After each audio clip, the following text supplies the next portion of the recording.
Good afternoon, ladies and gentlemen. It's lovely to see you all here at the Geneva Peace Week, and especially for this session on new avenues for sustaining peace in a changing climate. We know that climate change is adversely affecting social resilience and social stability through a number of indirect and non-linear pathways, including especially through its impact on livelihoods and mobility. And we also know that in some contexts, these results can exacerbate social tensions to the extent that it can also contribute to violent conflict and other forms of disruption, also to peace building and peace agreements and peace efforts. We know also that conflicts and other forms of social instability negatively affect the social resilience of communities and societies when it comes to their ability to adapt to climate change. And as we know that the effects of climate change will become even more pronounced in the years to come, we realize that the effects on conflict and on peace will also become more pronounced. And that is why we will discuss today the need for us to, in a variety of ways that we will touch on, the need for us to strengthen the conflict sensitivity and peace positiveness of climate adaptation and mitigation programming, but also the climate sensitiveness of peace building. So to discuss this, we have our session this morning at the Geneva Peace Week, this high-level panel on sustaining peace in a changing climate. To kick us off, we have an introductory speaker, Ambassador Simon Geisbuller, who is the head of the Peace and Human Rights Division of the Swiss Foreign Ministry. As we know, Switzerland is currently serving as an elected member of the Security Council. And one of the areas that Switzerland has also chosen to focus on in particular is this area of climate, peace and security. Ambassador Geisbuller, we know that Switzerland has a rich history of involvement in peace efforts, in peace building, working on conflict prevention, and that you have specialized and developed particular expertise, I would say, in areas such as localization, and also in partnerships and dialogue with non-traditional actors. And I was wondering if you can share with us some of your experiences and expertise and knowledge and insights that Switzerland has developed over the years in this area, and where you think that may be relevant also when it comes to the link between climate change and peace, the climate-peace nexus. So over to you, Ambassador.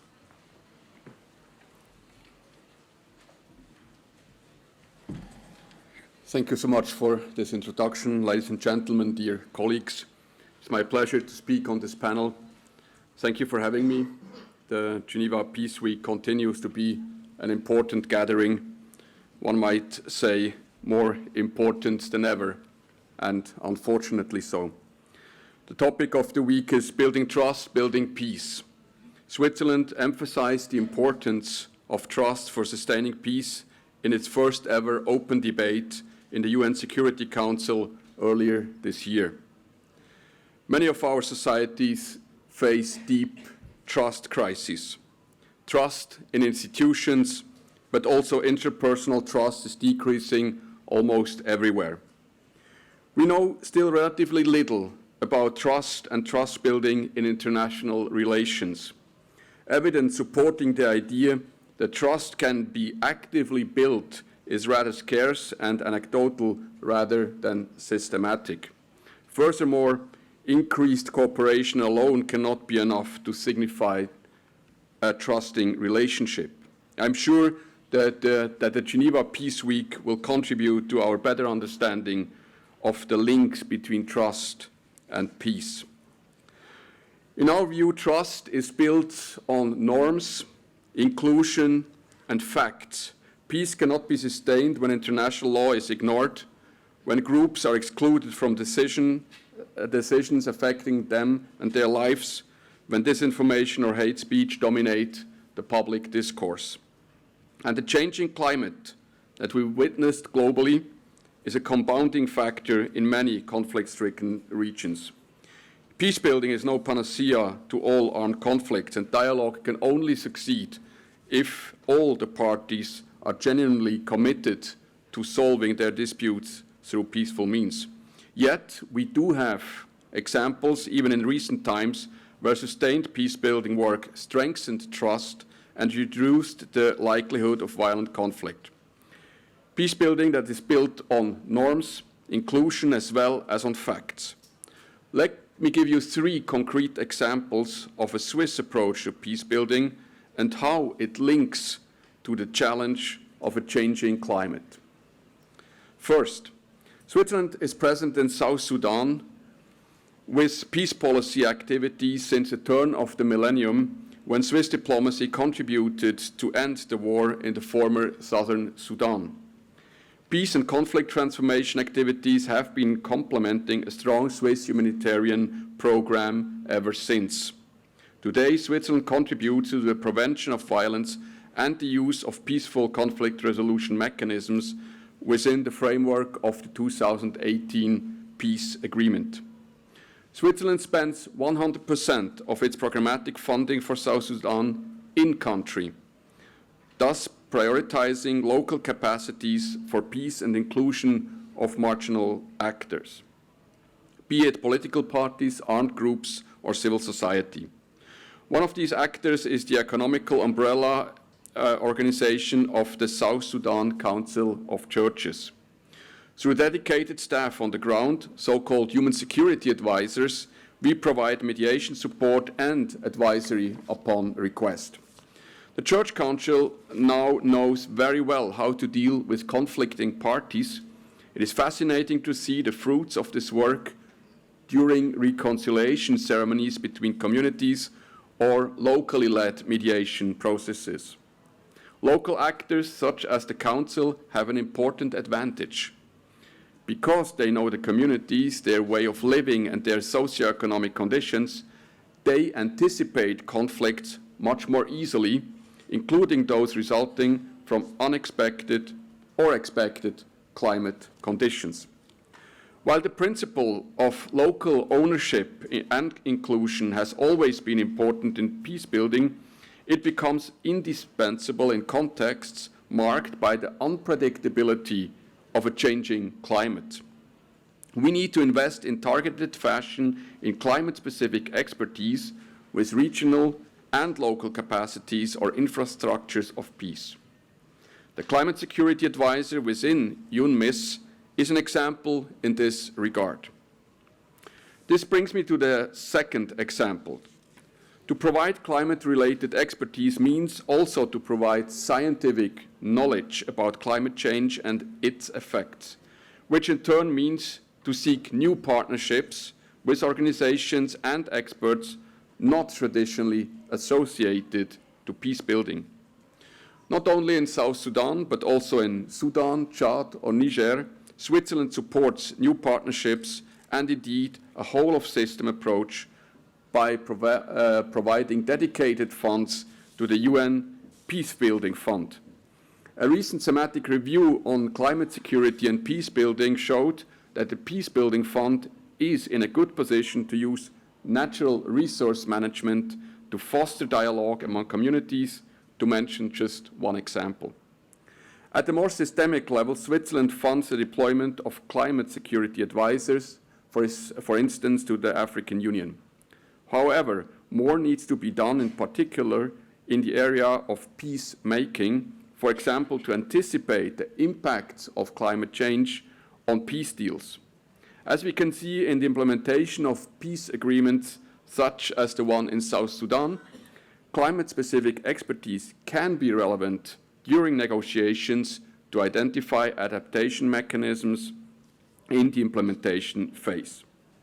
Third, and finally, regional approaches are important. The Central Sahel has been ravaged for years by armed conflict, causing great suffering to the population. Added to this are the humanitarian consequences and political crises and the effects of climate change. In 2016, Switzerland and several partners launched a regional initiative to prevent violent extremism, thus contributing to building trust. The initiative has already brought together more than 2,000 individuals from a wide range of backgrounds across different countries. Cooperation with sub-regional organizations and UN special political missions is essential. While both conflict and the effects of climate change transcend national boundaries, we need to make more use of cross-border peace-building initiatives to address these challenges at the regional level. Ladies and gentlemen, dear colleagues, climate change matters for peace because its natural effects make the human habitat less secure for people. On the other hand, these effects can exacerbate existing tensions and vulnerabilities and lead to more violent conflict. On the other hand, if smartly integrated into peace building and peacemaking, they also lead to more cooperation and thus trust building. Switzerland has therefore declared climate and security a priority of its mandate in the UN Security Council and contributes to a solid policy framework through a series of discussions that started here a couple of months ago in Geneva. I believe that our long-standing peace-building approach centered around local ownership and facts is well placed to integrate recent lessons for peace-building and peacemaking. I look forward to today's exchange and hope to learn more about how we can make Swiss peace-building even more relevant in a changing climate. Thank you so much.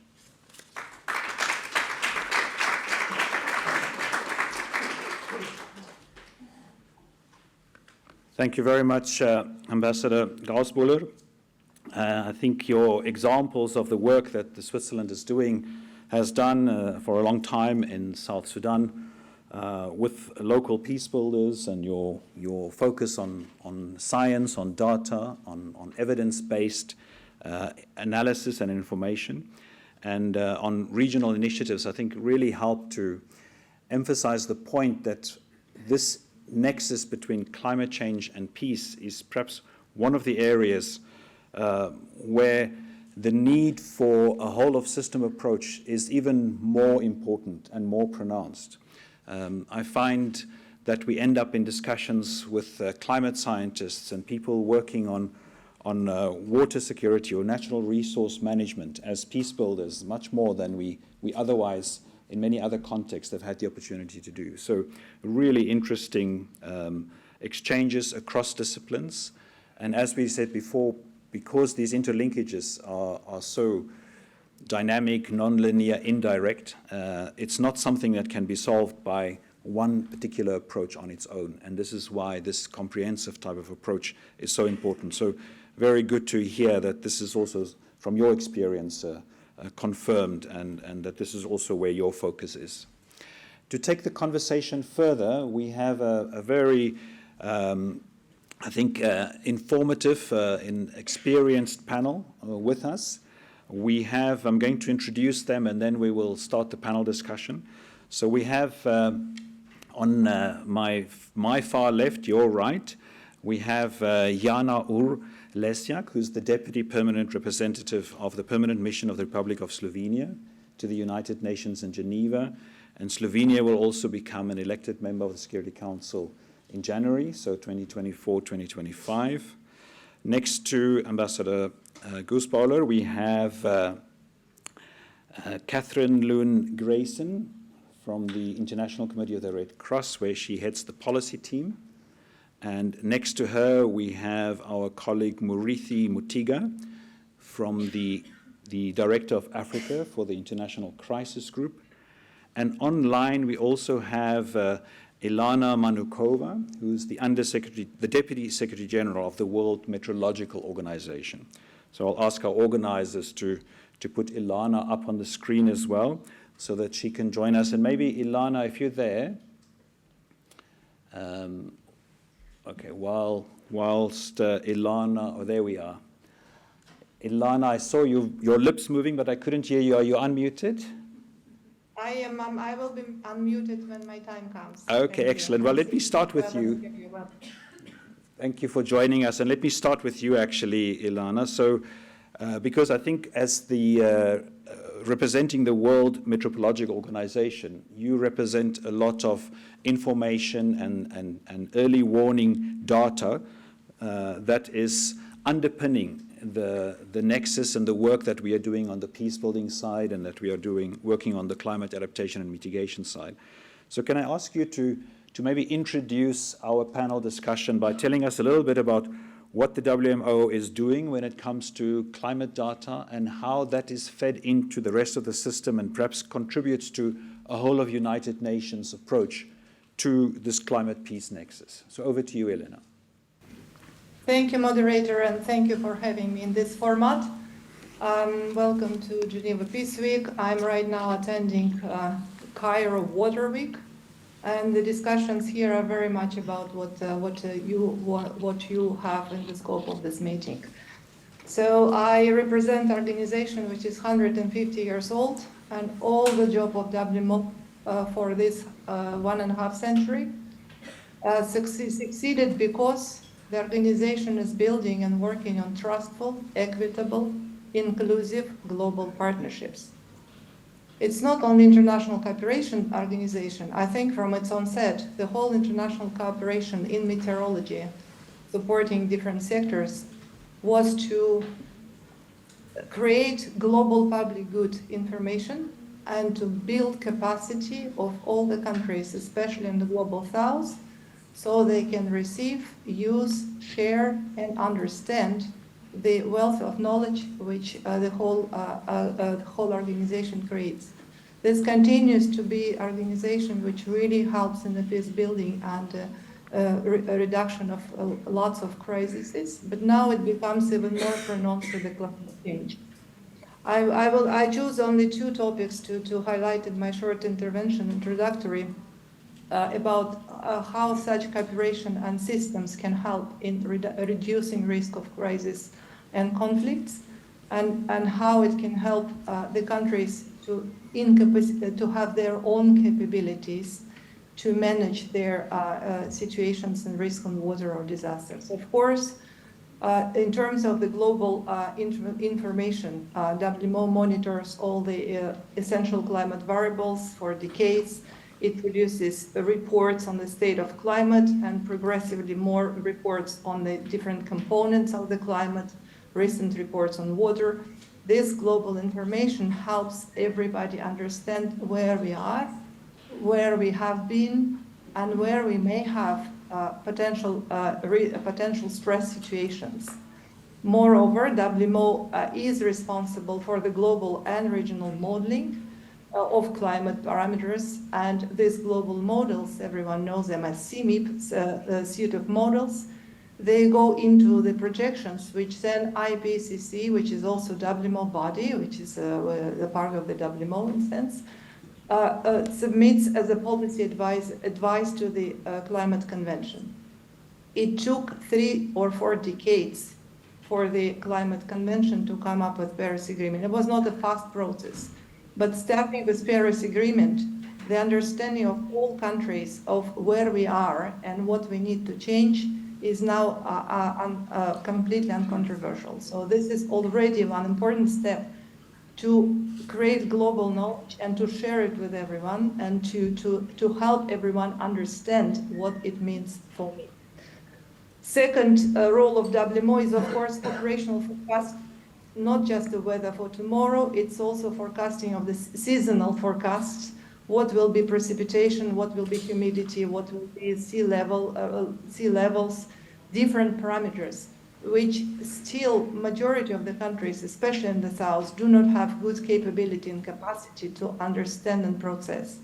For WMO, it's essential that not only everyone contributes and have access to this global public good, that they know what to do with this. So in WMO, there is numerous systems in which Switzerland contributes tremendously to go country by country in the Sahel region, which Ambassador mentioned, in the island states, in the coastal areas, to tailor the information, to teach them concretely what the forecast means for them, what climate scenario may bring in the country or in the region or sub-region, and what potentially they should pay attention. Of course, WMO doesn't have a lot of leverage in national policies and national business continuity plan, if you will. But this information is becoming progressively useful and trustful, authoritative for those who can help countries to build. Not every one country involved has wonderful climate change scenarios as Switzerland has. I'm using this example every time I travel. CH 2018 shows in very great detail what happens in Switzerland and what measures agriculture sector or other sectors can take. In terms of climate agenda, we are very much behind on adaptation. Now, as countries realize the risks for them in water scarcity or in agriculture difficulty or in desertification, they start being worried. So this is already a source of potential conflict. It's very good that last COP27 here in Egypt have been COP on implementation, and they created global adaptation goal, but we are very far from really proper resources for the countries to adapt. They are still struggling, and the source of the struggle is that climate change affects every sector. We need to worry about water sector, we need to worry about agriculture sector, food security, and we also need to look at energy sector. Most of the humans' minds, they think that energy is mainly mitigation, a reduction of emission go down to 1.5. We are becoming extremely pushy on this 1.5 objective. But energy sector is also extremely vulnerable to the changing climate itself. Each and every infrastructure and energy grids are vulnerable. So WMO also releases that kind of reports, last report about energy infrastructure, of how it is affected by the climate. Disasters. WMO is saving lives, and this is core business of WMO, but only last year, the Conference of Parties, COP and Sharm el-Sheikh, included in the covered decision early warning systems for all. Without being able to help countries to predict, to react, to deal with the crisis in the proper way, this is a recipe for the conflicts or for tensions by far, especially in the climate change situation, in those countries which are not used to tropical storms or to severe droughts. So this part, I would like to recognize and thank Switzerland a lot. There is a program which recently launched by WMO with the huge help of Switzerland to help humanitarian agencies of United Nations to understand very, very good in detail what is coming in terms of outcoming disasters, say in Madagascar or Mozambique. It's one good example. They don't know what to do. So the lots of humanitarian agencies need this information and the precise detail to come into the country and to prevent humanitarian crisis or to mitigate a big part of it, therefore to prevent conflicts. Early warning for all, announced last year in Sharm, is our ultimate and very big challenge. In 5 years, we committed that there will be no country which doesn't know what to do with the disasters. I will not go into too very much detail on that and would be happy to answer questions or further on. But I would like to stress water stress right now. So in the Cairo Water Week, last year again, it was first time when then water was recognized, mentioned in the covered decision of UNFCCC COP as an ingredient of adaptation. It's lots more than that. By 2050, half of the world population will live in water stress. WMO has recently released its first comprehensive report on the global water resources availability, and the water equivalent in most of the countries is below the carpet. It's getting low. So the initiatives are there to tackle the water problem, but it again intertwines with energy sector, with agriculture sector, with peace, and with transboundary problems across the rivers. So the place I'm sitting right now is debating exactly that, how to do green water priority, how to decouple water consumption from the development, how to reduce water-related disasters, which are droughts, and how to go into the trade. So when we know that La Nina creates this tremendous drought in the Horn of Africa, the food crisis would be mitigated ahead of time. So all these components are working in the country. So they need to have access to the global know-how, global knowledge, and WMO provides it. They need to understand what to do with this. And everyone who is on the ground should use climate information in their capacity efforts and their capacity development efforts to create more sustainable situations. So when they know that they have information, they are much more confident that they can handle the situation themselves. So maybe, I'm sorry, it's lots more than 5 minutes. I try to be very short, and would be very happy to go into the specific questions in the further rounds. Thank you. Thank you so much, Ilana. And I think the climate dimension, the climate science dimension, is of course so critical in our work. And in the work that we have also done, I represent the Norwegian Institute for International Affairs, and together with the Stockholm International Peace Research Institute, we have been undertaking research on the effects of climate change on conflict on a number of countries on the agenda of the Security Council. And one of the things in that context that really stood out to me is how two countries, two parts of a country, two communities, or even two households that experience the same exposure of climate change, in other words, that experience the same climate change, the same weather variability, are likely to respond differently depending on their resilience, on their social capital. And so it's so difficult to make any direct link between, of course, climate change data and its effects on particular instances of how societies or communities decide to cooperate or the different adaptation strategies that they may take. And so I would like to go to our next panelist, Murithi Mutiga, who from the International Crisis Group, where he heads the Africa program, to ask you, Murithi, how you see this manifest in the African context, and perhaps especially in the Horn of Africa, where I know you have a particular focus. So over to you, Murithi. Yeah, thanks, and good to be here. I'll just open with an example from Somalia, which I think has been a striking illustration of what happens when you have a confluence of global events in a country with particular fragility. And so I didn't know this stat, but Somalia is actually the world's leading exporter of livestock, which means, animals that are exported while live. And so at the beginning of 2020, the farmers there knew that, when the Muslim pilgrimage to Saudi Arabia happens, they would export their annual, sales worth of stock. And what happened? You had the COVID shutdowns. The COVID shutdowns meant that very suddenly their annual income was wiped out. At the same time, you've had in the last 5 years the worst succession of failed rainy seasons the Eastern Horn of Africa has witnessed. And then just when they thought they were going to recover, you had Russia's invasion of Ukraine. And then suddenly we found out another stat we didn't know. Somalia imports 90% of its annual wheat needs from Ukraine and Russia. And so it's just a small example of how countries that are already very vulnerable, suffering through considerable turmoil. As you know, Somalia has been having this long-running insurgency by a militant group called Al-Shabaab.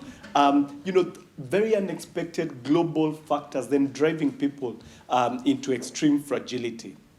It doesn't mean that there's a direct nexus then between these problems and conflict, but it serves as an accelerant. We know that many militant groups on the continent, they recruit based on people that are very vulnerable, that have very few life options, and therefore are particularly vulnerable to the lures into militant groups. So Somalia is a small example of a country which has very little buffers, is not well equipped to confront this level of fragility, and suddenly then finds itself more vulnerable to the activities of militant groups such as Al-Shabaab, which are very adept at exploiting problems like this.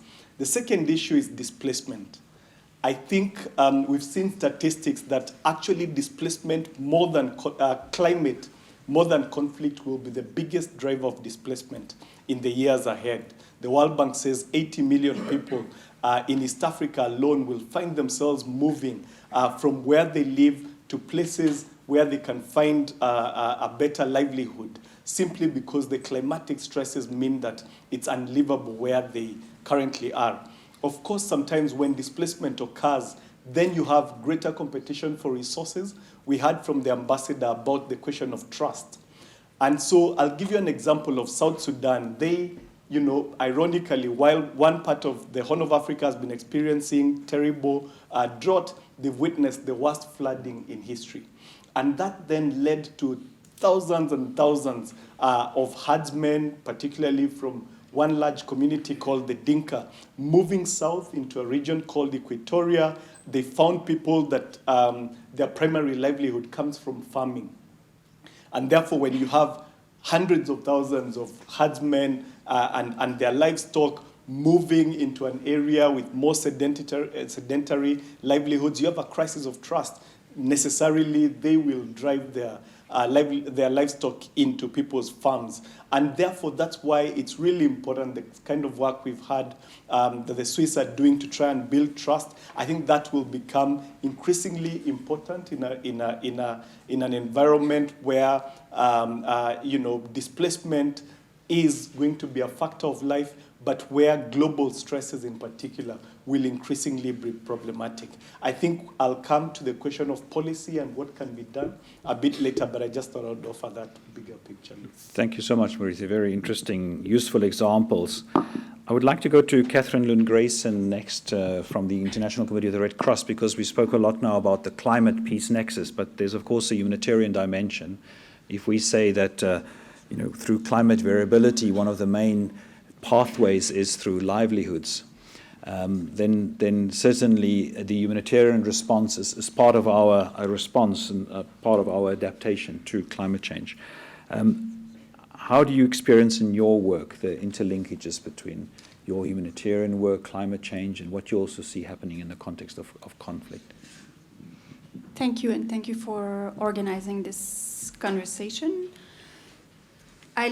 You flagged that I work for the ICRC, which is a humanitarian organization, which means that we come to these discussions not from a peace perspective, but from a humanitarian perspective, and that of an organization that works with people who are entering conflict. So the entry point is very much we see the impacts of climate change on communities, as you were very well illustrating, that are already weakened by an armed conflict, because conflicts weaken the foundations of societies. And this means that their resilience is low, their adaptive capacity is low in the face of any shocks, and we now see a multiplication of climate-induced shocks.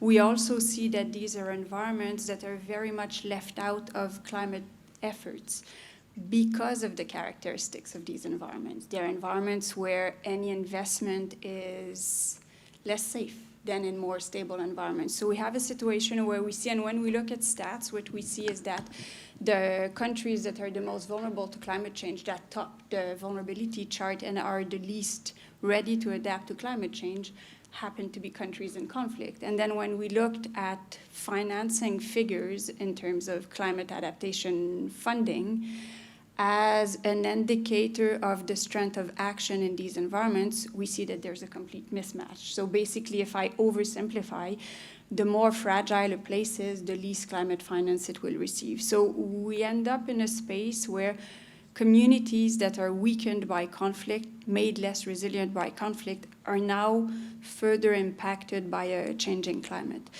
You alluded at the beginning to the fact that exposure is not vulnerability. So you can be highly exposed and not overly vulnerable. What we see in most conflict settings is even in places where people may not be highly exposed, any shock is likely to have a greater impact because people are highly vulnerable.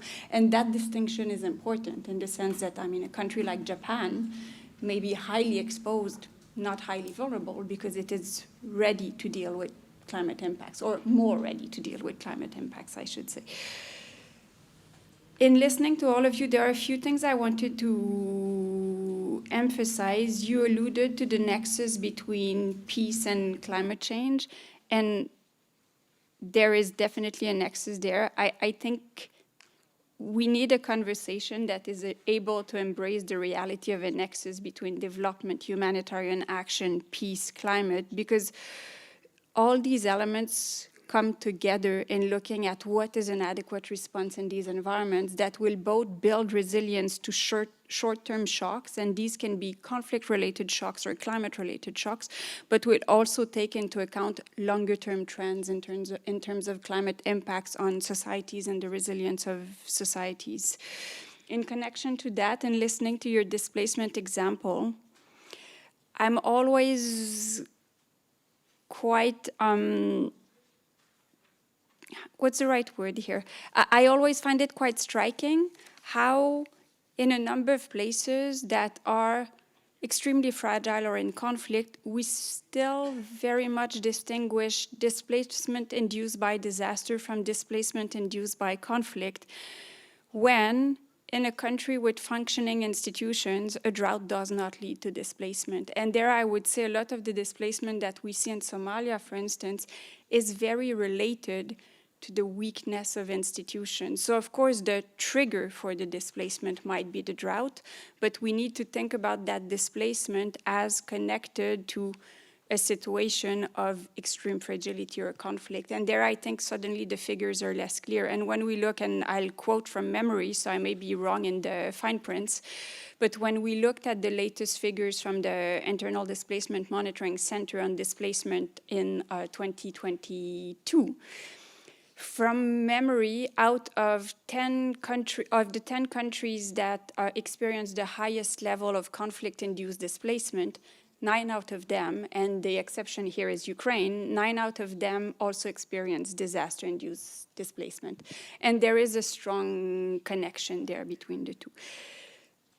Now you were asking about our experience, and our colleague from WMO reflected on this in flagging that what we're seeing is impacts on all dimensions of people's lives, and that's very clear in terms of safety, health, livelihoods, agriculture, and we are working with communities that very often rely on agriculture because the reality of places entering conflict is often low level of development, and there are exceptions to this, but often low level of development, extreme reliance on rain-fed agriculture, which means that any climate shock will be felt much more acutely. What does it mean in terms of the responses that we develop? Well, it's very clear to us that we need to be integrating a climate lens into our responses. Otherwise, these are not going to be adequate responses.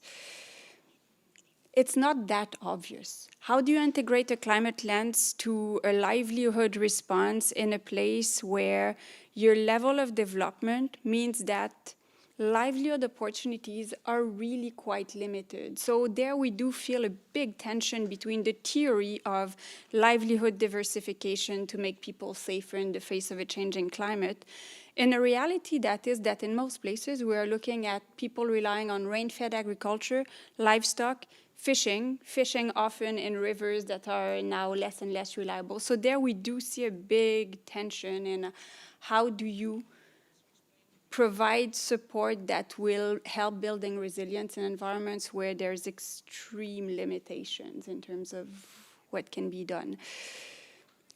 A few points to flag here. In connection to what you were alluding to in the distinction between vulnerability and exposure, it remains very important to replace vulnerabilities in a socio-historical context, because this is what drives vulnerabilities in most societies. And that means that we need, when we develop responses, to understand why is it that certain communities have settled in flood zones, for instance. I can not only work on building flood barriers, we need to go beyond the kind of physical, technical response to a number of challenges, to take a step back and try to understand what are the drivers of vulnerability in a country, what will be the impact of a response on the drivers of vulnerability, but also in dynamics of power in a society. And this is extremely important in the conflict settings, because de facto when we are providing a response, we may be impacting some of the power dynamics and some of the dynamics of vulnerability, and that in turn, that takes us back to the topic of the conversation, but that can impact conflicts as they unfold and what is happening with the dynamic of a conflict. So that is important to take into account. If I can make one very last point, you both alluded to the fact that climate change is highly disruptive for societies, I think we all need to keep in mind that disruption may not translate into conflict. There is no fatalistic type of relationship here. And you alluded to cooperation, and I do think we need to keep that in mind, that we want to be looking at how, in addressing climate impacts, in addressing the impacts of conflict on societies, we can be looking at how do we nurture greater collaboration rather than greater tensions in societies. Thank you so much for all those very, very important and insightful points. I think we generally, from the peacebuilding experience that Ambassador Gijsbroeder also shared, know that people tend to cooperate rather than choose violence, right? So this is people's natural response. And therefore, it is only in extreme circumstances where people's social capital, their ability to make choices is very limited, perhaps, where we find. And that's why this is such a big potential entry point in terms of strengthening resilience, and especially in the context that you mentioned of the social, cultural, historical dimensions of the social dimension of vulnerability is where peacebuilding comes in, and why I think this nexus between peace and peacebuilding and climate change and development and humanitarian assistance is so critical, because that's exactly where we have that skill set, if you like, to affect that dimension. So thank you so much for highlighting that as well. And let me turn now to our last panelist, Jana Urlesiak, who's the Deputy Permanent Representative of the Permanent Mission of the Republic of Slovenia to the United Nations here in Geneva. We know that Slovenia also have a long history of working in the area of peacebuilding and related areas, especially I think in water diplomacy and an early warning. So could you share with us also how Slovenia sees this field and some of the experiences and insights that you've developed over the years? Thank you for the lively discussion already. It's really appreciated, especially from the perspective of a governmental official. We have a special position, and I believe our task is to build bridges towards all the environmental agencies, toward the humanitarian organizations, towards the ones who are on the ground. And who can help us bring policies to the table and speak about the things that really matter, especially when related to climate and water issues, which are probably at the forefront of all our endeavors. The title of our roundtable is actually reflecting the main foreign policy priorities of Slovenia, which are sustaining peace and preventing conflict. And we are looking forward to cooperate with Swiss government in Security Council in that regard. But let me start by saying that not all challenges we face are directly connected to climate change, and not all challenges are security risks. So we need to probably first start to differentiate between the two when entering conversations in that regard. When talking about displacement, I have to say that Slovenia has a first-hand experience in that regard, as we were hit by the worst ever floods in our modern history recently. And we know how difficult it is to watch from one part of the country to another the devastation that climate can cause, and how difficult it is to respond effectively even within our borders. And I've heard during today's discussion, which was held here also, that water mocks political borders, climate mocks political borders, and this is something that we are faced with actually every day when we are either in Human Rights Council, when we are as diplomats engaged in our discussions on building bridges and coalitions with other countries in that regard. So we need to, I believe we need to acknowledge all the facts that we have and to try to convey them in a way that is that's appropriate. I will, if I may, later on I will make a historical leap on how Slovenia, with Sava River Basin, was establishing a good practice in regards of transboundary water cooperation, which is probably one of the best tools to prevent conflict and to build peace. But let me share with you two probably entry points for Slovenian foreign policy in water diplomacy and in climate diplomacy. First is our strive to proclaim the right to clean, healthy, and sustainable environment. It was proclaimed in General Assembly in 2022, and we are trying to build on the environment agenda and connect it with human rights as much as we can. That's our first entry point. The second one is,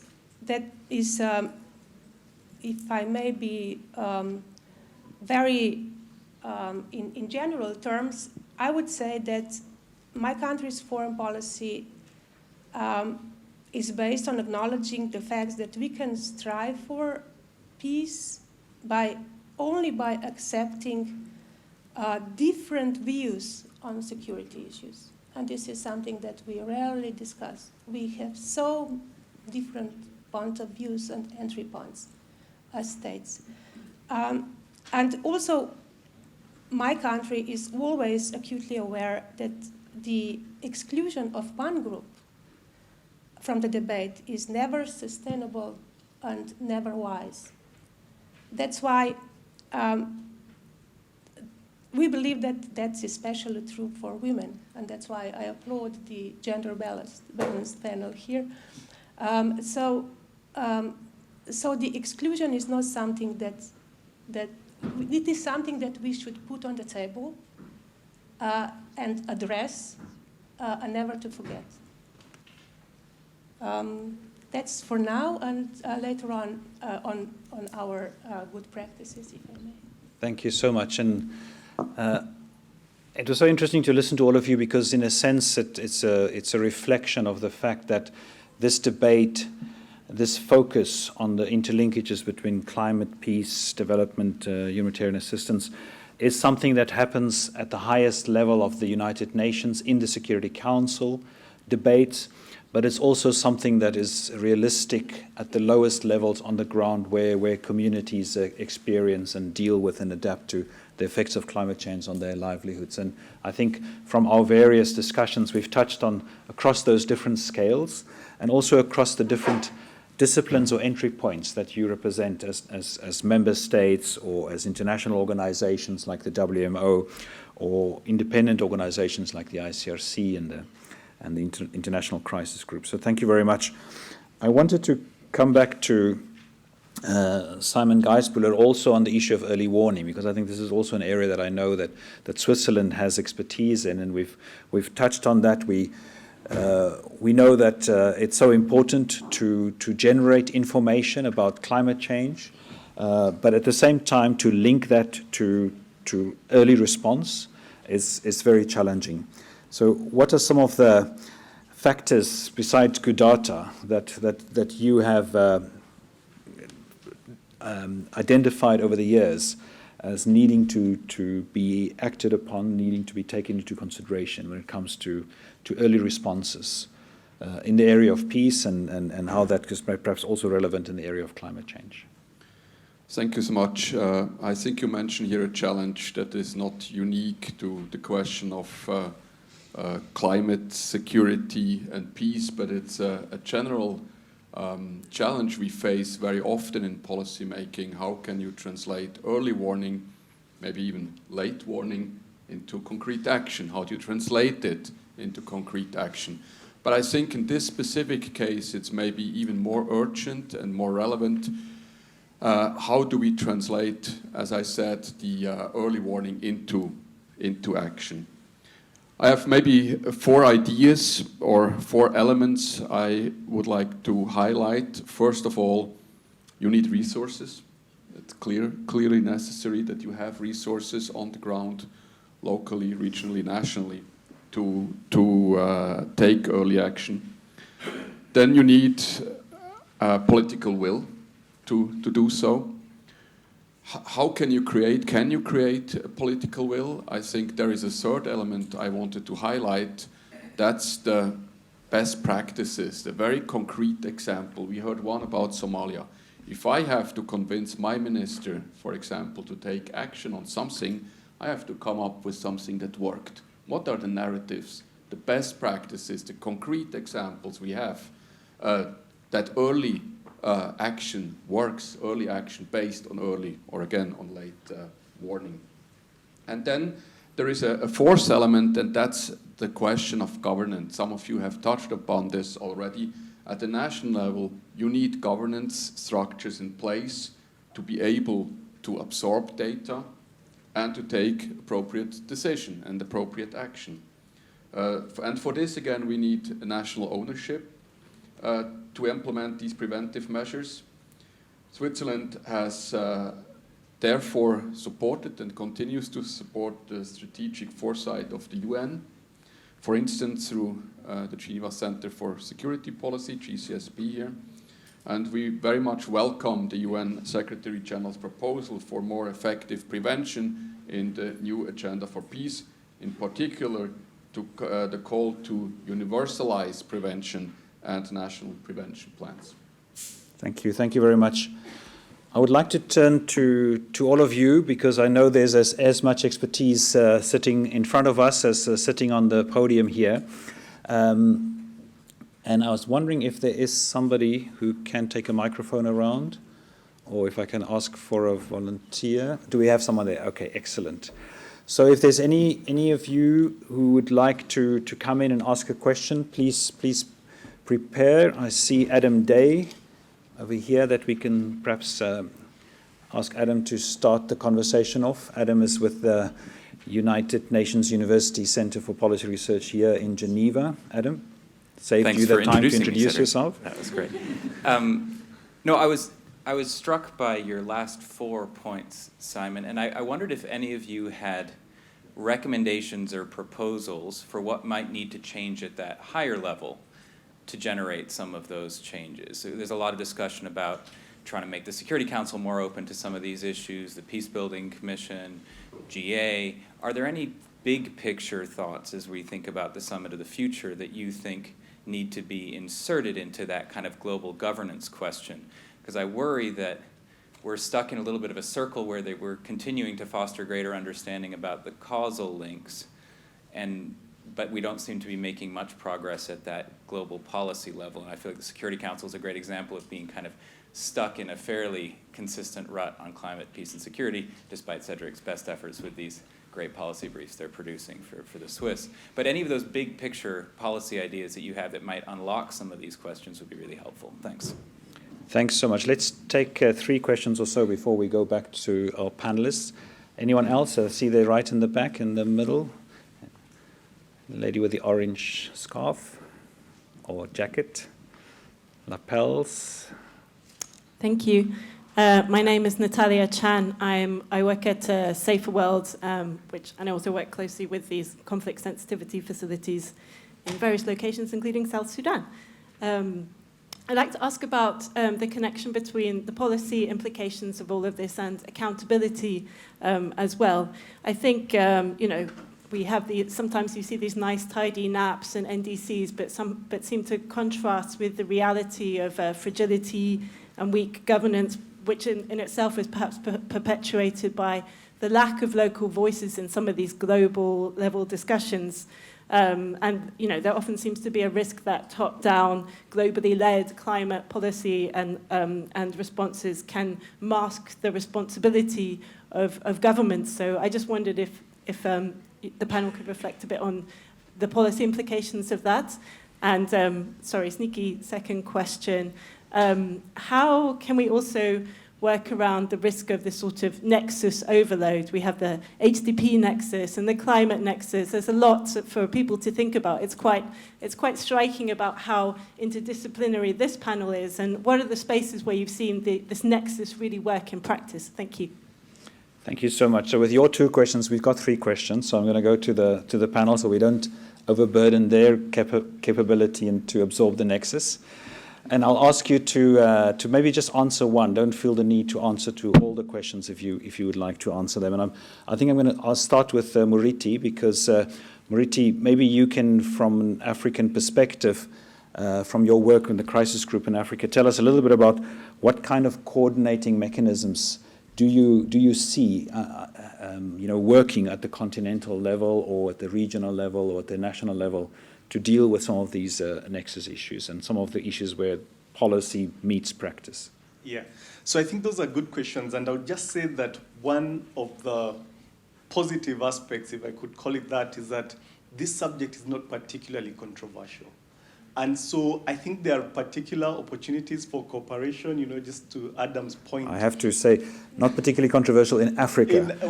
Because yes. in elsewhere, of course, it is somewhat controversial, but I know in Africa it's not. I know, yes, that's a great point. I would say that it's hugely controversial in terms of, the global discussion about does it even exist.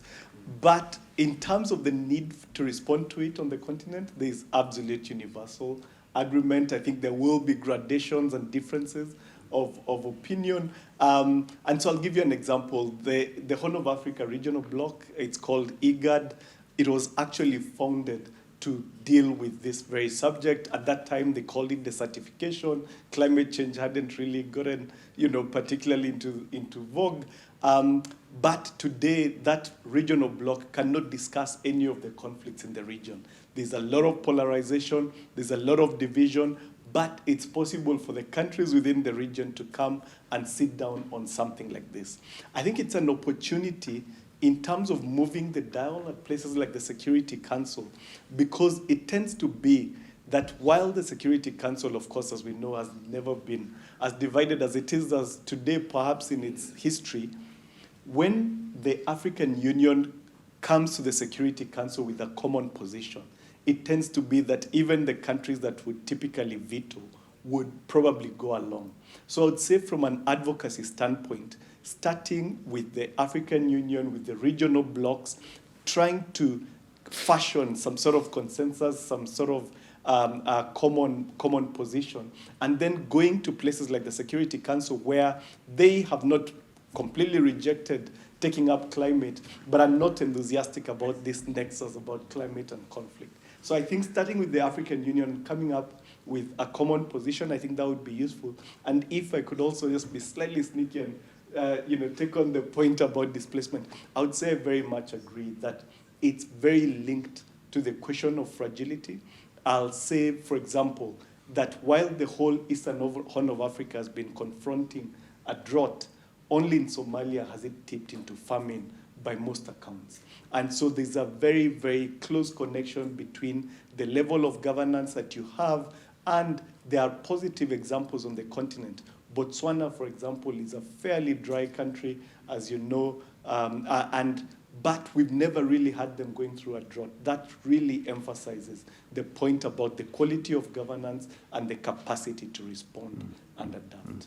Thank you very much, and very interesting how you share how climate adaptation or dealing with climate change can also be something which brings countries together that are otherwise find it difficult to discuss. Interesting example.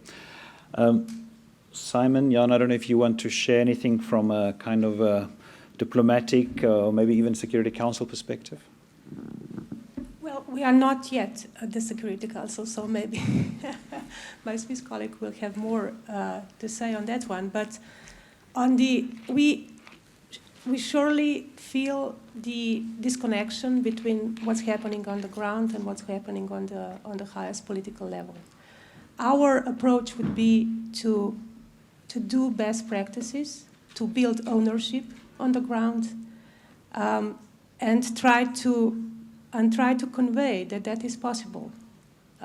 If I may, I would like to share in that regard the Sava River Basin Commission, which was established out of the after the wars at the Western Balkans, and it is working. It's working because of the resilience of people and neighbors working together within the framework of the Commission. So the answer to transgressing from low to highest level would probably be share what is working, and be resilient in that regard. On the masking the responsibility of governments, well, while trying to get to the membership of the Security Council, Slovenia's foreign minister, I believe, traveled all around the world and met with not only with the officials, government officials of all the countries in the world, but also with people, with civil society and people on the ground. So I believe that's the approach to be taken by other governments as well. So not, as I mentioned before, not to speak just amongst ourselves, because we tend to create different worlds which have nothing to do with what's going on the ground, but to engage in discussions as the one which we are doing now. Thank you so much. And I think your example of the kind of water basin, the water diplomacy is so relevant, because essentially in peacebuilding terms, we would call that infrastructures for peace, an existing mechanism that can manage disputes as they arise. So you don't wait for a crisis and then you try to find a way to deal with it. But there's a standing mechanism where people regularly engage with each other. And I think we've seen in so many other contexts as well, in the context of water diplomacy and water, transboundary water management, how meaningful it is to have these kind of systems in place. Simon, I'm going to go to you, and then I'm going to go to you, Ilana. Thank you so much. Maybe just a quick reaction on the two questions. Adam, yes, of course, there is a huge gap between weak global governance and a lack of political will to tackle these issues, especially in the Security Council, on the one hand, and then on the other hand, the knowledge we have that these are important issues which we should deal with, and sometimes we even know how we could do it.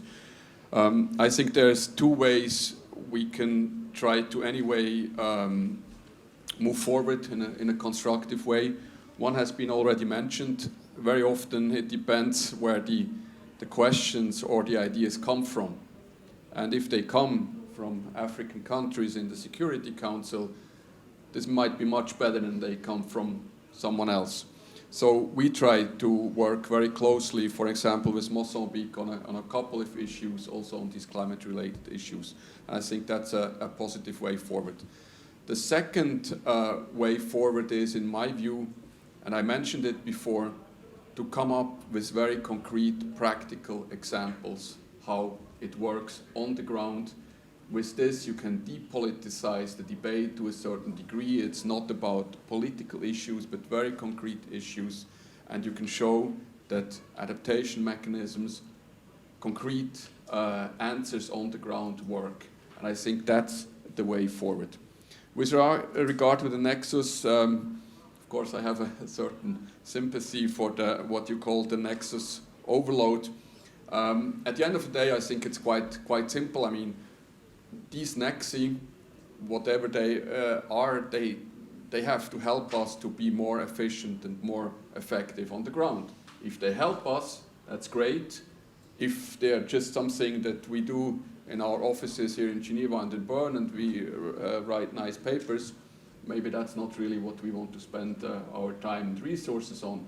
So again, I think it has to be driven by the needs and concrete needs, and the ability then to implement these nexi on the ground. And there I think we have seen quite positive examples also when it comes to the nexus between humanitarian development, peace, and climate. And just to add to that, I think we can really see that happening at the national level with, for instance, development of national climate adaptation plans, where people from across a very broad range of disciplines get involved in those processes, and also interlinkages with civil society and different levels of society. So that's one way, I think, at the national level, but we also see, in those areas where the UN system and other actors are involved, various mechanisms where they come together and coordinate, especially through the role of these advisors that you've mentioned earlier as well. So I think very interesting how we see the nexus coming to life. I think the challenges with these kind of concepts is that at first they are useful because they grasp something, and then after a while they become a slogan and they become almost meaningless. So we probably have to change these concepts every now and again just to say actually what we mean. But over to you, Elena, if you have some input on this issue as well. Yeah, thank you very much, Cedric, very much. Appreciate that. On these 2 points, on early warning, early action, we have example of super early warnings. For instance, Horn of Africa drought situation is not sudden, is not unpredictable. It is predictable because it's always linked to La Nina. Every 6 or 7 years, we know that there will be severe drought in Horn of Africa. Last few years, we had exceptional situation when La Nina, strong La Nina, lasted 3 years in a row. So the devastation in the countries was incomparable to anything else. But my point being that we know already climate signals in the many places, in the many regions in the world, where we know the situation will change and we can predict how. So we need to not react when it already happens, but we need to plan strategically ahead of time how this adaptation will unfold on these regions. Horn of Africa droughts, coastal areas, and low landers and low islands because of sea level rise. We know it's irreversible change. It will continue to rise whatever we do with mitigation right now. The time frame is 2050, end of century. Don't wait until end of century when the coasts are flooded and when the lands are salinized. Do now, act now. So key point, we already have sufficient amount of signals globally where we can take preventive adaptation measures based on the forecast, on the risks which we expect, and not with the effects which we get. Also mountains, being in Switzerland, glacier loss and mountain risks are 100% high because we cannot stop it. So that is one. Look in the future. We already have sufficient scientific information. Second, on the nexus. I was talking today in the morning in the event where I'm attending, and this is predominantly ministers of water or water and energy when it is coupled. They ask the same question, literally. How can we better embed water into the climate agenda?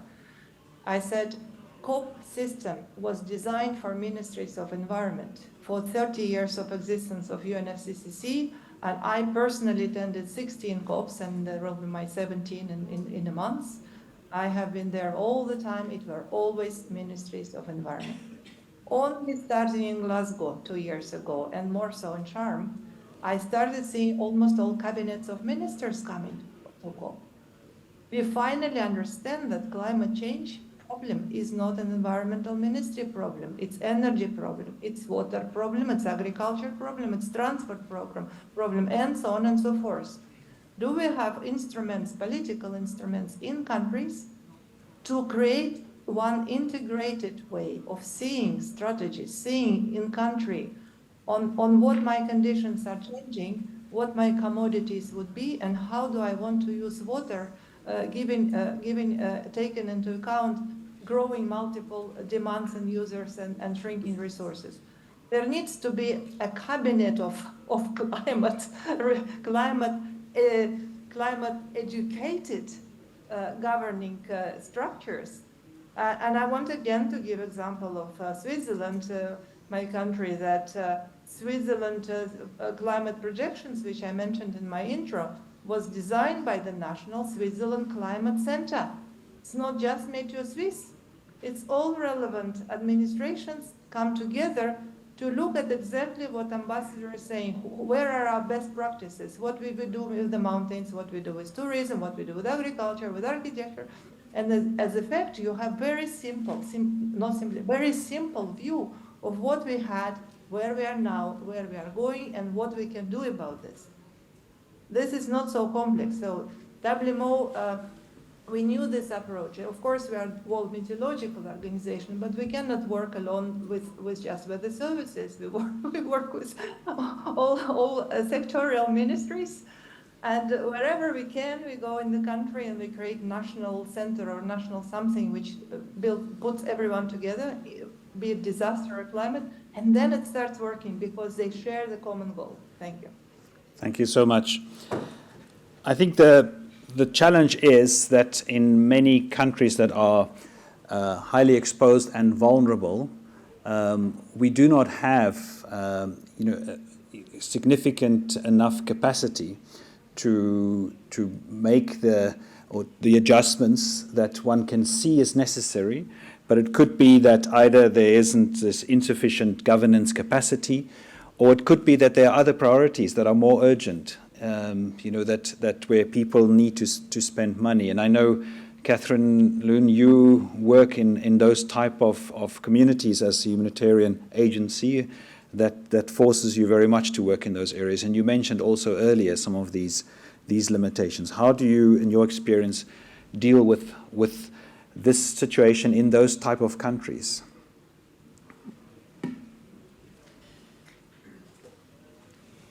That's a hard question because we are looking for local solutions very often. So you're working at a very local level to try, and I mean, I would say this for any response, and I did want to comment on the question on what needs to happen at the global level, and I'll come back to that because it needs to connect to the local level, and every response will ultimately need to be extremely context specific.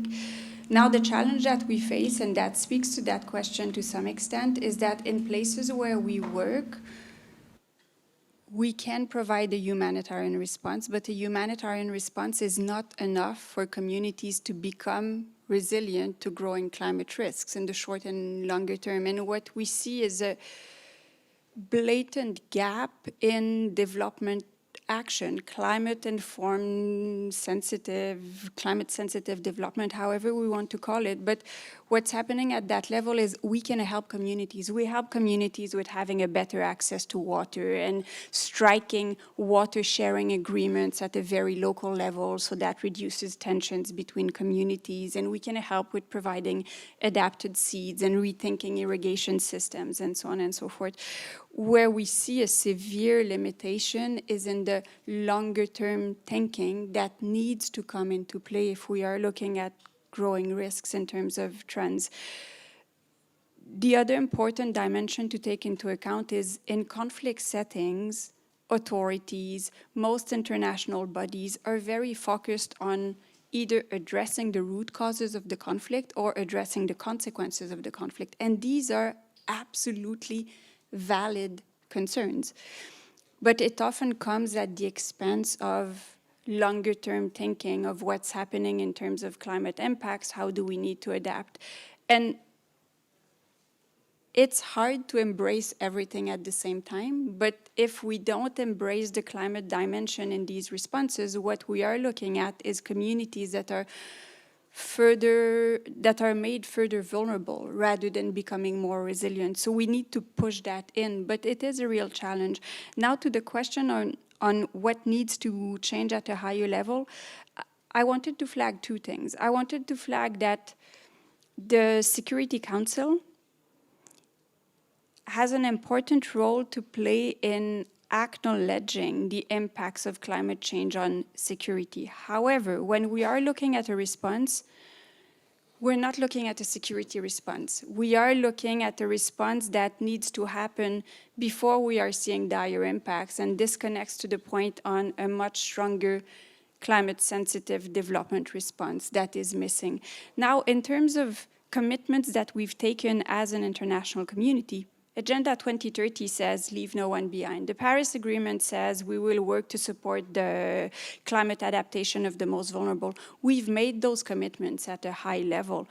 What seems to be missing is the translation into practice that requires accepting a greater level of risk. There's extreme risk aversion. That means that we fail to invest in environments that are less stable because they are riskier. But that does mean that we consciously leave populations behind in these efforts. And that, I think, needs to shift.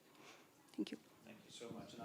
So I think that speaks to the need to be much more innovative and creative in terms of risk guarantees, mechanisms that can help to unleash and increase and strengthen the ability for climate financing to reach these communities in these countries through an initiative between ACCORD, the African Center for the Constructive Resolution of Disputes, that I'm also associated with, and CJR. I was recently exposed to climate adaptation plans in both Mozambique and Zambia. And it was very interesting to see at those levels how these countries are at the national level, very seriously engaging with the topic and developing the policy infrastructure, the legal infrastructure, the networks of civil society and ministries cooperating together across many different disciplines, agriculture, climate, water, and how that is linked to the COP process. So I think we do see, and how that feeds into, for instance, discussions around whether it's loss and damage or climate financing and so on. So it is interesting to see those linkages from the global level down to the national level and how that is unpacked at the national level. But of course, using Zambia and Mozambique as two examples, these are countries that have limits to their governance capabilities and the resources they have.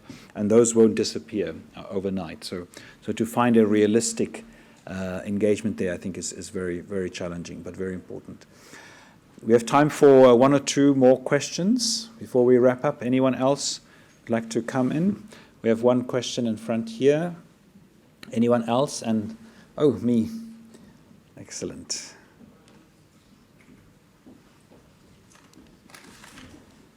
Thank you. Thank you very much for the quality of the conversation. My name is David. I work with Swiss FDFA. I'm in the team that sent the instructions to New York for the negotiations on the Security Council, so I'll also have a question related to the Security Council. We've been speaking a lot about global governance and local needs. I think from a practitioner perspective, what I just wanted to highlight is the fact that most of the time the language that we work with is a general language for those resolutions, and realistically speaking, I think there are only two things that the Security Council can do at the moment on climate. It's either create a thematic resolution, and we saw what happened, and there I would like to know if there's still a need from your practitioner's perspective, be it at WMO or ICG or ICRC.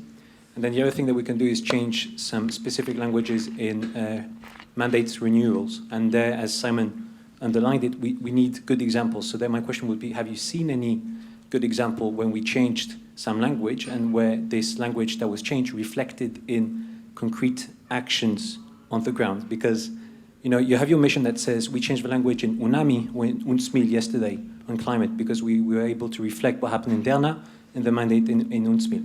But then they tell you by email, this is great, this is good news from a New York perspective. But then the big question from a capital perspective is what happens concretely on the ground? How do you translate the language into actions and into results on the ground? So I know it's not an easy question, but I'm very much interested in your own expertise on this gap, gap between the text and the actions on the ground, and if you have any lessons learned or any good examples of what happened, be it in Somalia, be it in Iraq, be it in Libya or in Sudan, for instance. Thank you very much.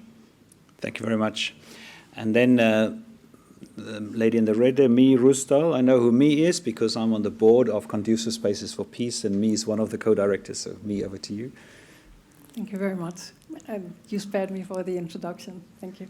I wonder, this is more a comment than a question, but I would love to hear your reflections on that. It seems that the parallel agenda of decolonizing a shifting power, systems change to better enable local leadership, is at the heart of this discussion also. Because we kind of pretend it's a horizontal problem in the nexus, but it's a horizontal between the pillars at the international level. But local civil society are very well equipped and have lots of expertise to address these different dimensions in a cross-cutting manner. Our challenge is that we're not good enough from the international community side to ask the question, what do you need from us to be able to navigate and adapt to these in these cases? So our inability to address this agenda is of course very clear. Our international commitment of 25% in the Grand Bargain, we are able to channel less than 1.2, I think, % to local civil society of funding, and it's going down. So how do you see these two agendas as interlinked, or am I completely on the wrong track here? Thanks. Thank you so much. So lovely two last questions. One really about the local peace building and how do we enact and empower local actors, how do we get more funding to local civil society? And the other question about the interlinkage between Security Council distinguished languages and the impact. I see there's one burning question, so let's add one more, and then we're going to, each of the panelists going to have an opportunity to answer these and make any closing remarks they would like to make in one go. So please introduce yourself. Thank you for taking my question. Anki Sjöberg from Fight for Humanity. I just wanted to make the link to a panel we had this morning. We also had actually a colleague from the ICRC on that panel on engaging with non-state armed groups on protecting the environment. And I think some of the gaps that we hear also echoes to that. I think like the risk aversion of putting money into areas that are not controlled or not fully controlled by states, and where there are also non-state actors that are somehow having governance functions. And also we had a discussion on data available in these areas. So where there is not the meteorological center, and where the meteorological center maybe doesn't have instruments, the national center, to get that data. And then also, even if we have the data, there is not the response capacity for disasters. So yeah, just to stress that, and I think a very excellent panel. Thank you. Thank you so much. Elena, I'm going to start with you and then go to Jana, Muriti, Catherine Loon, and Simon. So Elena, do you want to weigh in on any of those two last questions, or do you have any closing remarks? Very briefly. I'm not probably most competent person to elaborate on resolutions of Security Council, but my feeling is that this council may convert from the dealing with the problems of now to the preventive mechanism. It's only fresh thought. I don't have ready solution for that, but with the help of Switzerland and Slovenian Security Council, and growing interest in climate risks as a threat to security, it might be relevant to start making points that commodities which are global public good, like hydrological cycle, if you want scientific term of water and the more simple, should not be seen, used. This may be preventive action. It may not have a big. So regarding resolutions generally, I would just second my colleague from FRC that we did make all these important commitments in the Paris Agreement. We just need to honor these important commitments, get the money going where they should be going. On this, I would just make one observation. I'm working very closely with the Green Climate Fund. They have been not dispersing a sufficient amount of resources far away from 100 billion.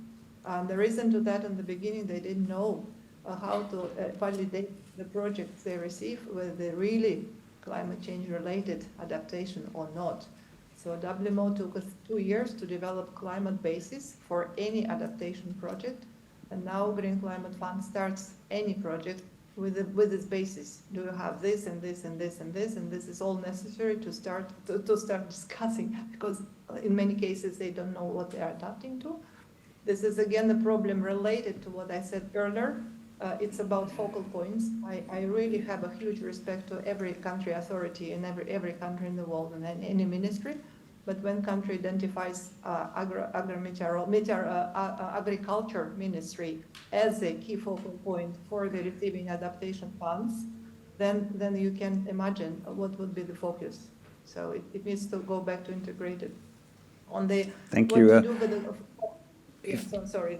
Yeah, if you can just maybe check 30 more seconds if you need to, so we can have enough time for everybody to wrap up. Thank you. No, yeah, thank you. I didn't want to, it was just a question what to do for countries who do not have meteorological observations. It's too bad that they cannot contribute, but I say the local observations do not make huge impact on the global predictions. We have sufficient resources, remote sensing, atmospheric measurements, etc., to create a accurate prediction for any country if they're not measuring anything even. Of course, we need a lot of data to be more specific, but we can get away without few data in countries. Thank you so much. Then it's 1 minute each for you, please. Yes, thank you. I will be short. Slovenia is very much looking forward to our membership in the Security Council with regards to the translation of resolution, and that is also part of our responsibility, probably. I would say that it's not about translating it to the ground or changing the language. It's also sometimes about adding the language.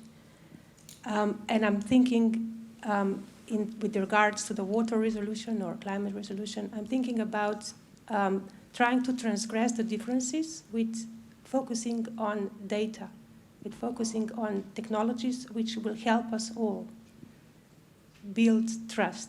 This is a far-fetched opinion, but it might strike some note to some of us. So that's why I'm speaking from the position of Slovenia, which is hosting the UNESCO International Research Center of Artificial Intelligence, and we are doing amazing stuff within Water Observatory. So data, water, and climate should be much more at the forefront of our conversation. So we should maybe start with data and not with our differences. Thank you so much. Muriti. Yeah, 3 very quick points. I'll say that a very interesting point, by the way, about decolonizing the discourse. I would say that even internally within countries, actually, you need to adopt less of a finger-wagging approach. I'll give you a quick example of Kenya, where most of the elite are from the highlands. They are farmers, they are communities that are settled. And they've been telling the nomadic pastoralists, who are the most exposed, stop moving around with your herds, stop raiding each other for cattle.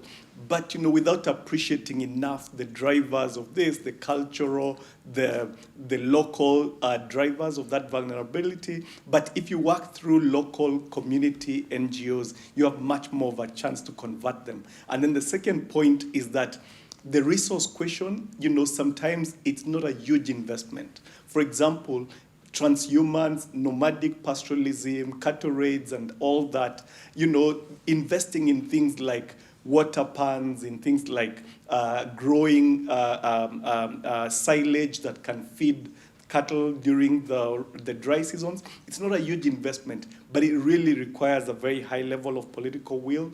On the Grand Ethiopian Renaissance Dam, which we haven't really discussed, even when you have very politicized and very political disputes, I think investing in the technical before you resolve the political is useful. Helping Egypt, for example, adapt in terms of its water usage, helping Ethiopia with its electricity transmission might help to ease tension so that you get to the political, and then finally, avoiding wars of choice. I think the leaders in Africa really have to consider that in a time of such global vulnerability, it's the worst time, for example, for Sudan to lapse back into conflict. In Darfur, we are facing a major famine in the next few months unless something is done, simply because they've lapsed back into a very unnecessary war. Thank you so much, Muriti. Catherine Lund. Thank you.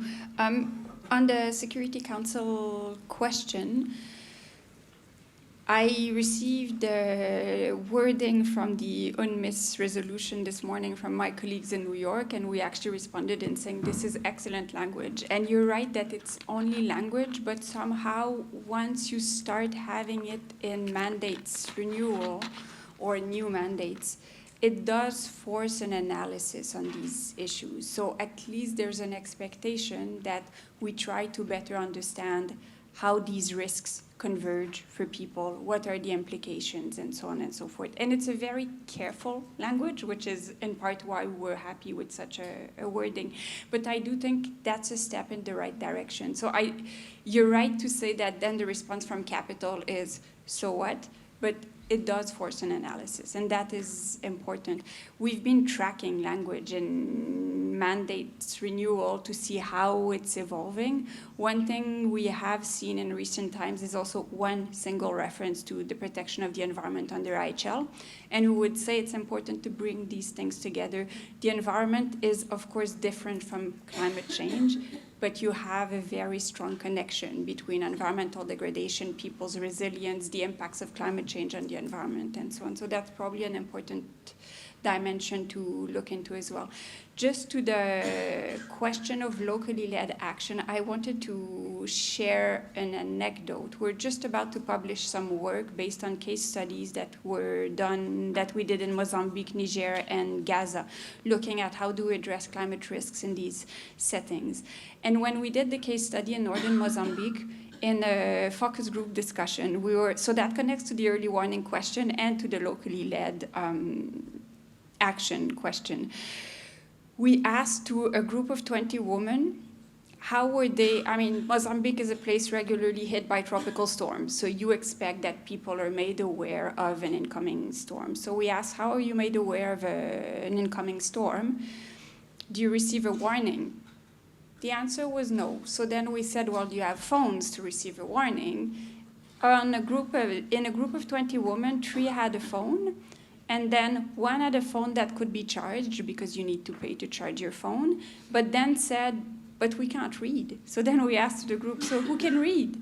And there was 1 person in the group who could read.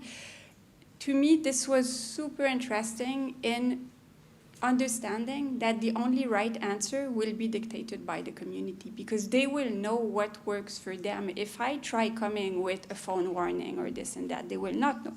And then in a discussion with another community who was receiving warnings from the teachers in schools via their kids, we asked, so do you receive a warning with an indication as to what you should be doing to protect yourself? And they said no, but we have come together and have discussed of tying ropes to the roof so we can hold the roofs down, putting pieces of sticks on the roof so they're heavier, and so on and so forth. And it was super telling in you need to start from there because people are taking action. And then it becomes a question of what kind of support is provided to these initiatives, because in some cases they will need material support, in some cases they need help in better understanding the weather forecast, and so on and so forth. But this really needs to be the starting point. And very last thing, we co-developed with the IFRC for the whole of the humanitarian community a few years ago a charter called the Climate and Environment Charter for Humanitarian Organizations. And one of the commitments in the charter, and that's the 3rd commitment, is about embracing local leadership when looking at how to develop responses. And this is precisely what we were trying to capture. The fact that it's not only a question of principle, it's also a question of practice. If you want a good response, you will need that buy-in, that leadership at a very local level. Thank you very much. Simon?